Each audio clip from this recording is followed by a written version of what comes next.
How can we digest what we consume? A doctor can tell you how the gastrointestinal processes occur, but nutrition and health is not only physical, it's also mental.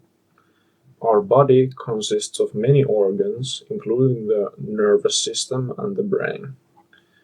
Keeping our body healthy means we need to pay attention to what we are sensing. If you feel heartburn, you should take that into consideration when you're going for another cup of coffee. Similarly, if your eyes feel sore and you have a headache, you should probably close Netflix for the night. When a baby is learning how to walk, the whole body is involved, including the brain. Similarly, when you are learning how to write, multiple parts of the body are engaged, including your fingers. Hunching reduces the flow of serotonin in your body, and low serotonin levels affect your mood, which is another bodily function that affects, for example, your posture.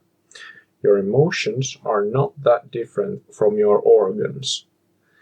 Bring awareness to how you are feeling in your body. Take a deep breath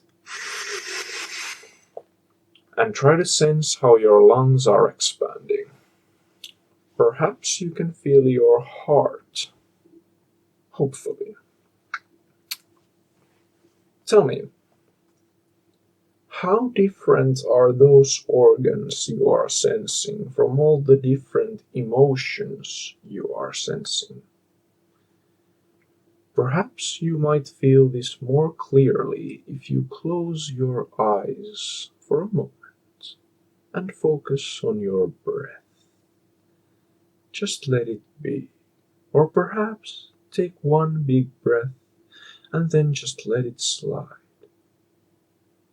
Compare what you are feeling as your lungs expand and deflate, say the feeling of relief.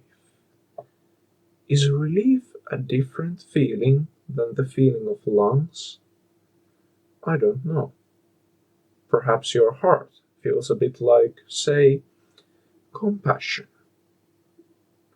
Feel as you may, these feelings are not that different from organs. Our brain is a really weird organ.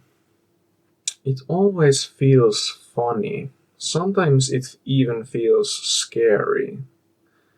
The brain eats all kinds of weird stuff. It eats vision, smells, sounds, all sorts of emotions and feelings. But the stomach is much wiser than the brain. The stomach turns everything it eats into energy. Well, sometimes we eat too much, but the brain is poor at digesting all these things it's eating. All the things are then bellowing in our brain and they feel burdensome and bothering. We call these sorts of emotions thoughts. Thoughts are great for us, just like food, but the problem is that we need to digest thoughts, just like we digest our food and turn it into energy. If thoughts are just thoughts, then we feel burdened, just as if we ate too much and our stomach was full. Just like the stomach turns our food into energy, our brain turns thoughts into energy. We call this energy consciousness. When we gain new information, the information is only useful once the brain has digested the information and turned it into consciousness. Now the question arises, what is the difference between consciousness and emotions? Let us return to investigate. Bring breath into awareness.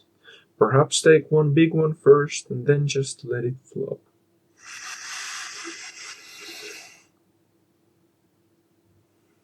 If you feel the digested information in the form of consciousness, how would you compare that to all the other emotions you are experiencing, such as lungs and heart? Seek for the answer, but remember to digest it properly.